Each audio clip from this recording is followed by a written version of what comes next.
Good morrow, scholars. Welcome back to Blood of the Dead.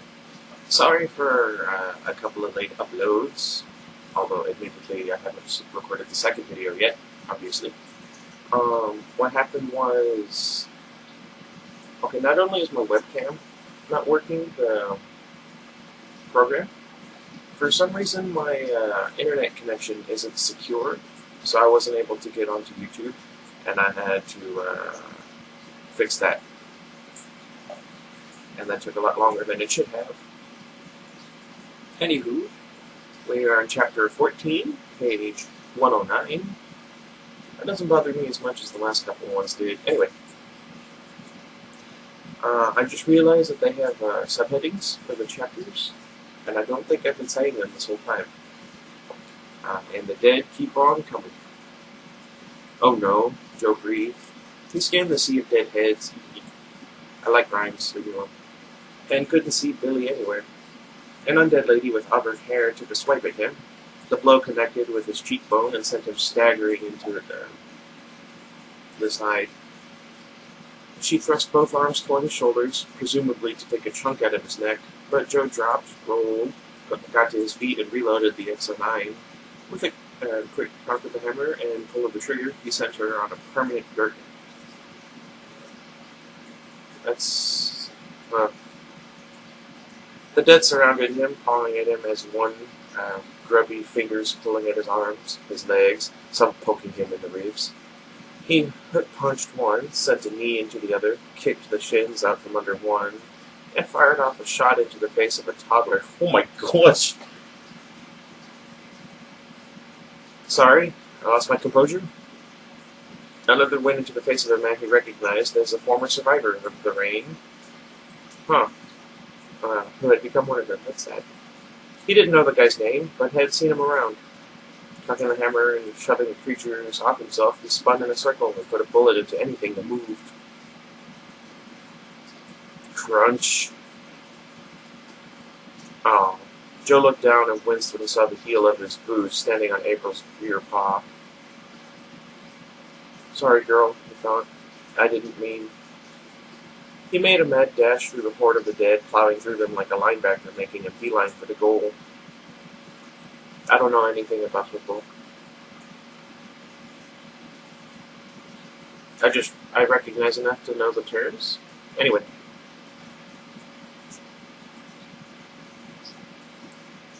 What was it? Oh. He cleared through the swarm of them, turned, and fired off as many shots as he could in the little time he had before they came through the broken glass of the sliding door that led into the patio at the rear of the house. Far to his left was the gate that led out to the front of the house. From what he could see, none of the dead were on the other side. That could change at any moment. I wonder how many pages this... Okay, it's not that many. Oh well. Pulling the trigger of the XO9, he removed the heads off two more dead men, then, with another cock of the hammer, took the faces off one woman and one teenage boy. I'm going to assume they were mother and son at some point. Joe ran for the gate. Gray fingers streaked with red scratches pawed at Billie from the far side of the patio deck, almost at neck. She was beneath it, having rolled under there, the second the pack of zombies had gotten too thick for her to get to Joe's side. She laid tightly where the deck met the house. The pebbled ground beneath her smelled of rotten soil that hadn't seen the sun and a real rain in a year. Some of the undead on the other end of the deck and at the sides merely bent at the waist and tried to reach in, the deck stopping them all at the elbows. Others were smart enough to get on their knees and try reaching her that way. Yet others had somehow realized that the only way to get to her was to get on the ground themselves and crawl, army style. That sounds awful. The sides were blocked, as was the front, with nothing but stuccoed cement behind. Uh-oh. She was trapped. A bald zombie with a dent on the left side of his head. Oh my goodness. Clawed toward her, its grimy fingers digging into the pebbles. The stones came loose. slowing his advance. He stared at her with droopy, bloodshot eyes, the snarl upon his face, enough to produce tears in hers. Billie screamed. The groaning of the undead filled the air like an angry wind. The sound was so thick that Joe was having a hard time thinking of a plan should more of the creatures be on the other side of the fence. Sorry. A high-pitched something floated toward his ears, but was quickly silenced by the undead advancing toward him. He fired off a couple more shots. 2 bodies dropped, acting as speed bumps for the rest that followed behind him. It did buy him a few extra moments and a few extra feet of distance. Once at the fence, he peeked over the top and was relieved to see only a few zombies on either side, far enough down the street not to pose any immediate threat. He was about to hop over, but stopped himself.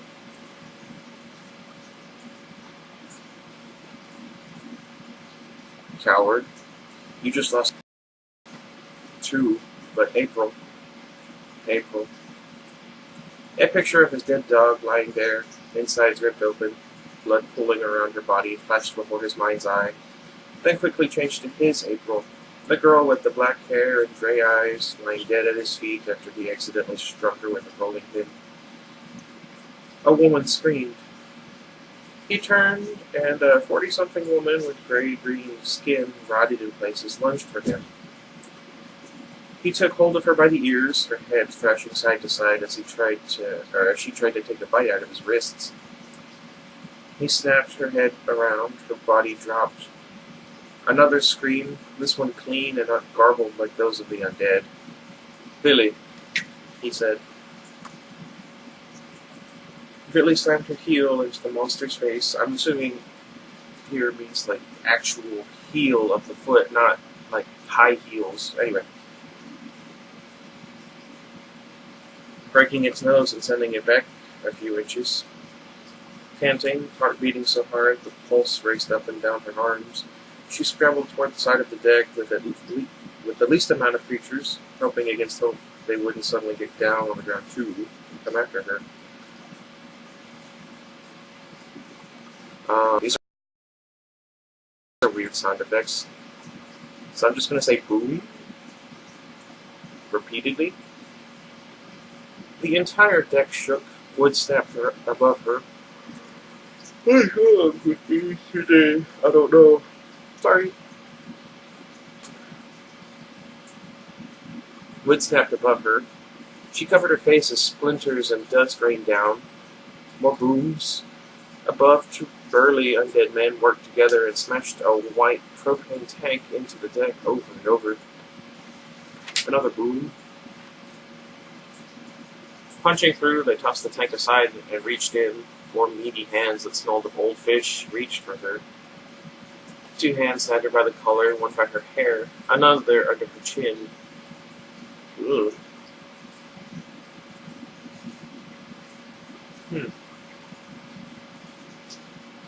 Let's do it. What was that? Ah, help! No! What?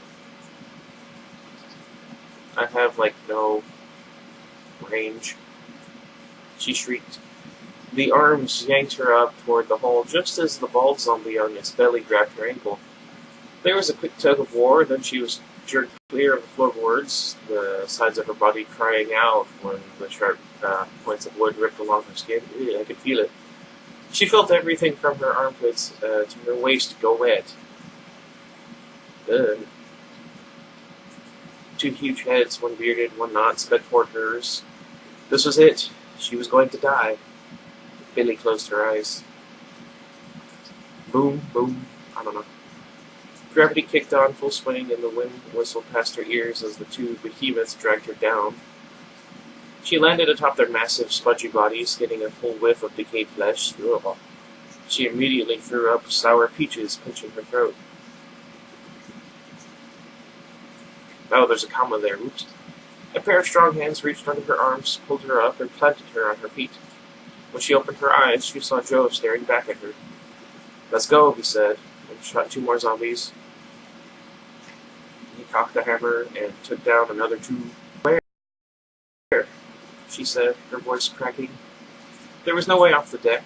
The unboard them in an unstoppable board. Getting through would be impossible.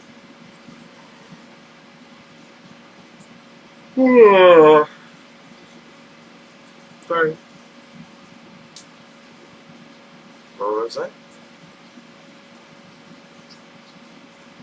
Oh. A violent jerk to her arm pulled her through the patio door of the house, and before it even registered, she was standing in somebody's house, walking in. Joe dropped two of them, then was pushed to the side when one came at him while he was doing something with his gun. Another was coming for her. The guy grabbed her hair, pulling on the already sensitive strands so hard she thought he'd rip them clean off her skull. She scrambled for something to latch onto, and the only thing her fingers found was a metal kitchen chair. Its legs rumbled as she pulled it across the linoleum. The undead man moved in, mouth wide, and she swung the chair to the side, slamming it in the zombie's leg. The man fell to his knees. Suddenly filled with a renewed sense of rage, she picked up the chair and brought the bottom two legs across the dead man's face. Black-red welts immediately streaked the guy's skin. More came in through the patio door. Billie hurled the chair at them, then instinctively ducked when more shots rang out. The next thing she knew, Joe was beside her, dragging her along as they darted out of the kitchen and into the living room beyond.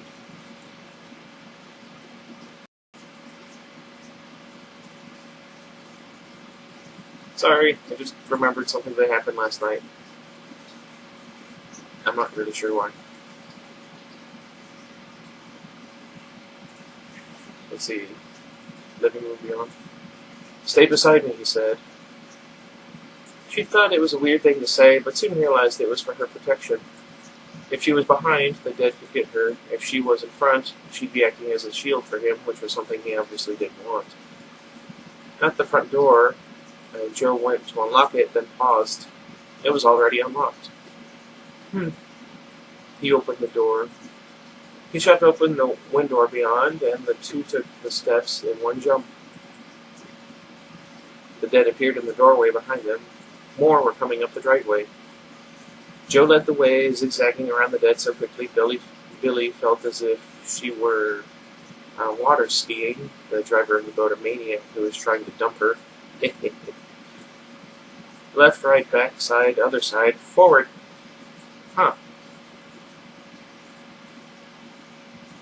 At least that one didn't hurt my ears like it normally does. What was it? Forward, back, right, back, left, front. She could scarcely breathe. That winded me just reading it. Boom, boom. Joe dropped another pair of creatures. They didn't stop running till they reached the end of the street. Pause. Joe stood with his hands on his hips, staring off down the street as Billie stood beside him, bent at the waist, wheezing. Breathe slow. Panting will only make it worse, he said. I got a stitch in my side that's sharper than a freaking dagger, and there was a pause. When he looked at her, he saw she was staring at her palms, which were coated in blood. Quickly, he grabbed her by the wrists, straightened her up, and examined her hands. What happened? You blind? She raised her arms, the side of her white t-shirt. Sides of her white t-shirt were wet with blood, right up the ribs like a couple of wild brushstrokes. Lift your shirt, he said. Wait. Forget it. I already took off my shirt once for you. I'm not doing it again. His gun came up as if his hand had a mind of its own. He pointed it at her head. Do as I say, or so help me, you'll join them. Her blue eyes went wide. When she spoke, her voice was soft, timid, and afraid.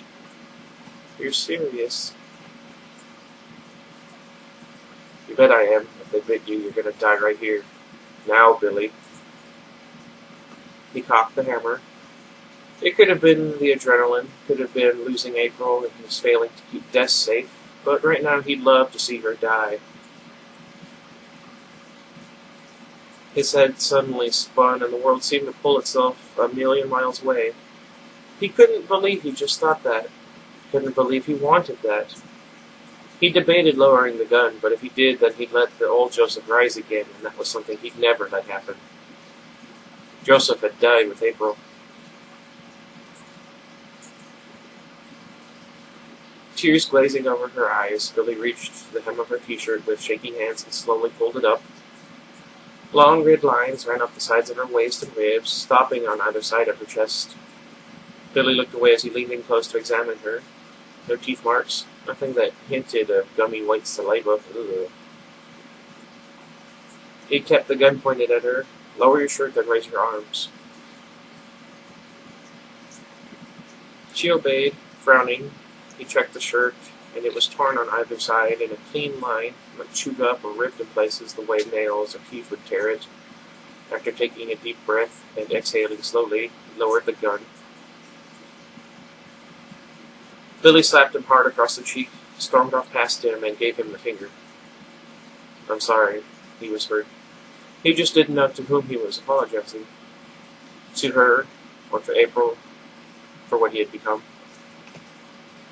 I agree. Let's see. Okay, we can read one more.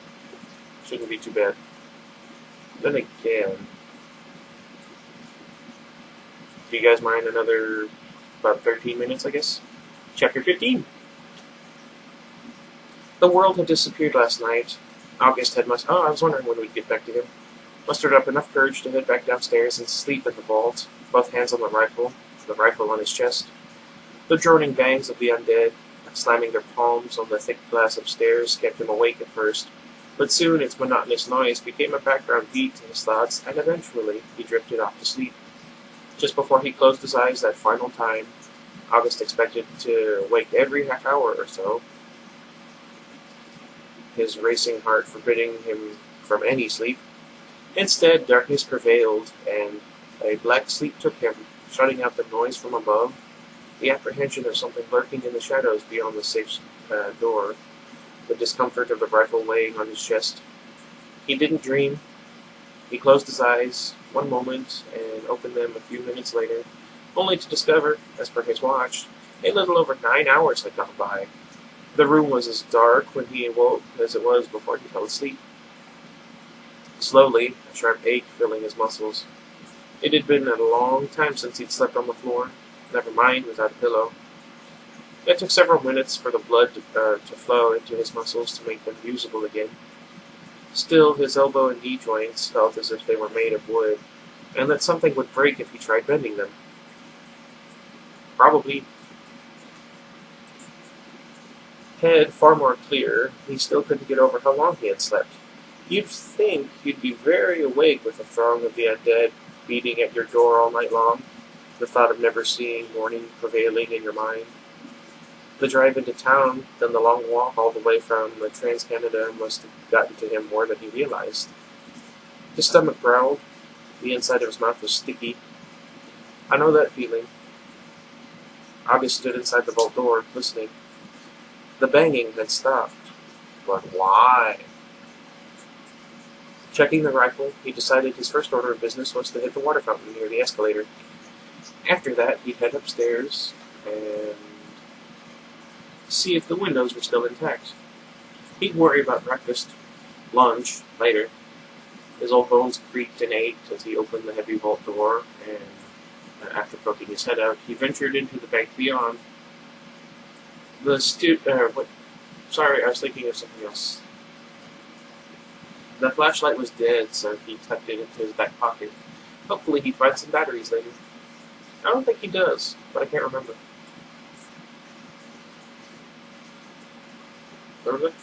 The hallway beyond the bank was quiet. No dragging footsteps, no groans, no anything. The only sound was his breathing and his own, footfalls. After getting a cool drink at the water fountain, and thanking God 100 times it was still working, he cautiously approached the escalator, waiting, ready for a walking corpse to appear at its top and charge toward him. One step, two more, slowly now. No banging, no groaning, No breathing, save his. Man, I have to sneeze. At the top of the escalator, Angus surveyed the lobby, and the splattered windows were still intact. Okay, that's good. Carefully, he turned on his heels and moved toward the back doors, something he didn't look into the night before. His brain too tired to even have thought of it. These windowed doors were boarded up. Wonder why they didn't do up the glass at the front, he said. But he already knew the answer. Either those who were here before him were overtaken by the dead that had come in through the square, or they had fled because of some form of rescue.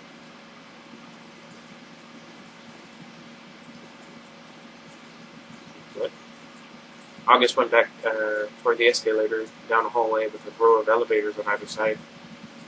This joint's got over 30 floors. To check every one would take all day, and never mind checking the square. Are you planning on staying here? Maybe. Could have everything I need till I figure out why I was supposed to come here. If I was supposed to come here. He still wasn't 100% sure the whole Exodus thing at his cabin was divine or not. The further that special event receded into the past, the more doubt was able to creep in. What would you have me do? No reply, just a sense that he should stay put for now. Whether that was from him or from upstairs, he did not know. Got a big day ahead of me, he said, and pressed the up arrow on the elevator.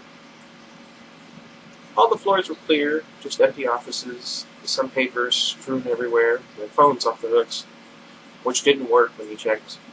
By the time August finished scouting the top level, he was exhausted. But there was still one more place to check. The stairwell next to the elevators.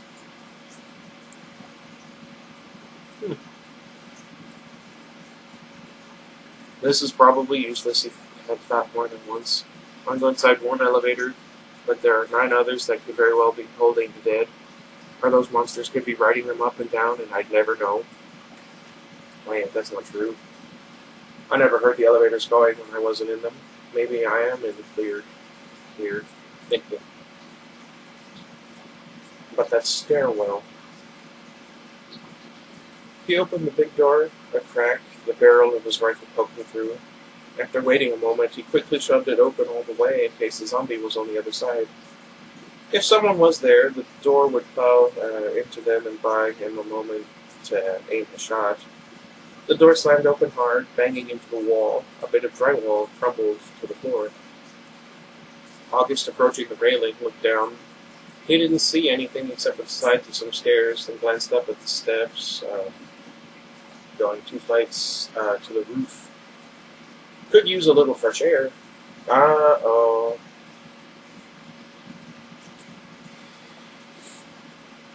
Sorry, allergies. He said, and using the railing, helped himself up the steps, already dreading the trip all the way back down. He should be dreading the walk up there. Down isn't that bad. Well, I guess because he's old. I don't know. Wait. He stopped 2 steps up. He quickly went to the elevators, called them up to his floor, and then when the doors opened, he pressed the emergency stop buttons in each. Smiling, he thought, there. The only problem is I may need them later. Well, maybe I'll send one down and lock it on the 2nd floor or something. Back inside the stairwell, he carefully made his way up, even though he could already see these 2 flights leading up to the roof were clear. At the top, he thought he heard a tap coming from the other side of the roof door. Waiting, listening, wondering if it was his imagination or not, August brought up the rifle and got ready to fire. No other sound came. It was probably me. He put his hands on the steel horizontal door handle and pushed. The handle went down and in, but the door didn't open. He tried again, then the 3rd time. Same thing. Oh, he said as a silver and black key-coated lockbox beside the door. Or at. He examined the tiny silver buttons on its face. They were numbered 0 to 9. It could be anything. 4 or 5-digit combos, maybe more. He punched in a couple just for the heck of it. You never do. He glanced up.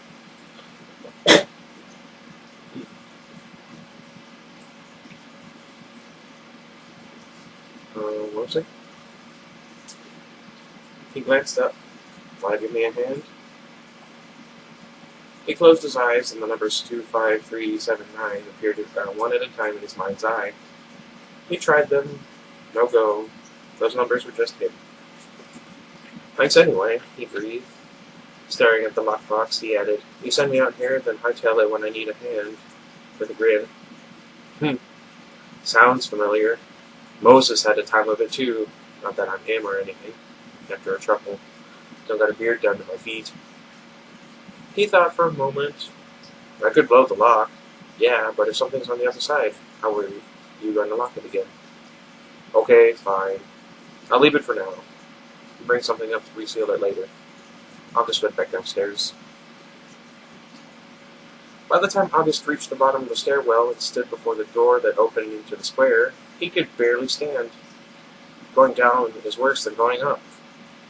And when he had to leave the elevators on the higher floors, if an undead or two were in the other elevators, they were now trapped between the floors. Thank goodness for elevator control on the security level. August leaned forward slightly and caught his breath. His rifle suddenly doubled in weight.